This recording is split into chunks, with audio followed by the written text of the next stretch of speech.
What kind of media institution might distribute your media product and why? The first media institution to distribute our media product was YouTube. YouTube is a popular video sharing website in which you can access any video that has been uploaded and give feedback and general comments about it, providing you have a YouTube account. The reason we uploaded our Thriller video to YouTube was so that it could be seen by friends and relatives easily. This then would allow them to give their positive and negative feedback, and improvements could be implemented if necessary. The last reason why we put the Thriller video on YouTube was because it allows the examiners to see, which is essential. The final media institution that we introduced the Thriller video to was Facebook. This again was purely for feedback from mainly friends. We created a group on Facebook and uploaded our video to it. The group allowed us to choose who exactly we wanted to watch it. However, this could only happen if we uploaded the video to YouTube. Both media institutions were vital in gaining important feedback for our Thriller. Get out. Get the fuck out! Looking back at your preliminary task, what do you feel you have learned in the progression from it to the full product? Our preliminary task was a great success, however there were faults which were easily identifiable. For example, the camera shots were shaky at times, so it looked extremely unprofessional, so this was something that needed improving and we did. We used a tripod for every fixed camera shot and the results were outstanding. Even the panning shots we used with the tripod, so we learned something from our preliminary task. Another problem that we faced when editing our media film noir was the music. In my opinion, music is one of the hardest principles when putting a film together. So it has to be suitable or the rest of the film won't have the same effect. Our preliminary task was to construct a short clip of a film noir, so we needed a jazzy tune, but instead we went for a more thriller soundtrack. We have learned that we needed more time to focus on choosing a track because we didn't work the first time. The soundtrack we got for our second attempt was much improved, and I really liked it. The timing with the video and sound had to be perfect, and this was achieved, so overall it was vital that we made a preliminary video to prepare us for the real thing.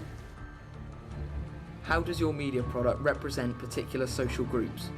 Our media product represents a variety of classes in a few different ways. Firstly, we have the setting. The large house where we film clearly represents a high status and a high standard of living, therefore representing the higher class of culture. But then we get an opposite effect when drugs are involved, portraying and representing the lower culture, especially with the mixed representation of the drug dealer who lives in the upper class house, deals with the young, indecent looking boy hooked on drugs. What have you learned about technologies from the process of constructing this product? We have learned a lot about different technologies and how to utilise them effectively when producing and creating a media piece. Despite the fact we had a few shaky shots within our Thriller, we did learn how to use a tripod to the best of its abilities to maintain long and still shots. We also learned a lot about the editing techniques involved in the production process of the video, how to use different effects and how to simplify shots. Another technology we learned was choosing the correct music for the video and the genre. Music makes up a lot of the video, creating feel and aiding different emotional qualities to the video, and we feel that we have improved in choosing the right music for specific videos and genres. How did your tract address your audience?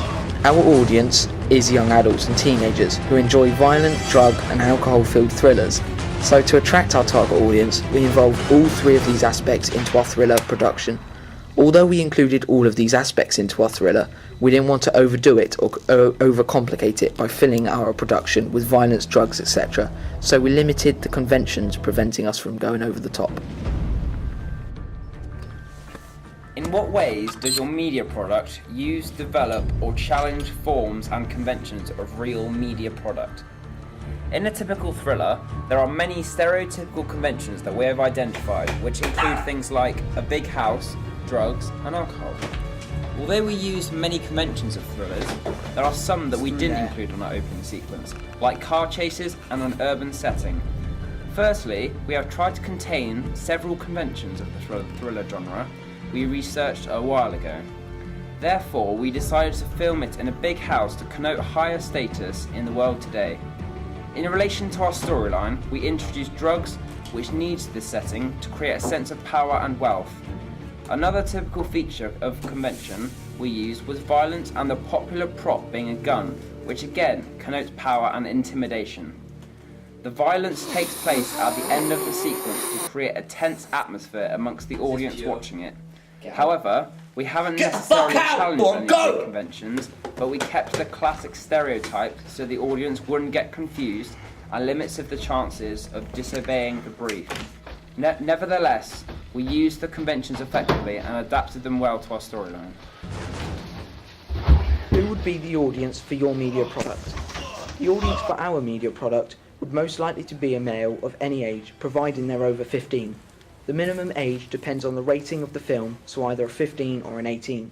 Mostly males will be watching a thriller because of the classic stereotypical conventions that would interest a man more, especially as we have drugs, alcohol and violence in our opening sequence. Females won't be inclined to watch the rest of the movie or even the start of it.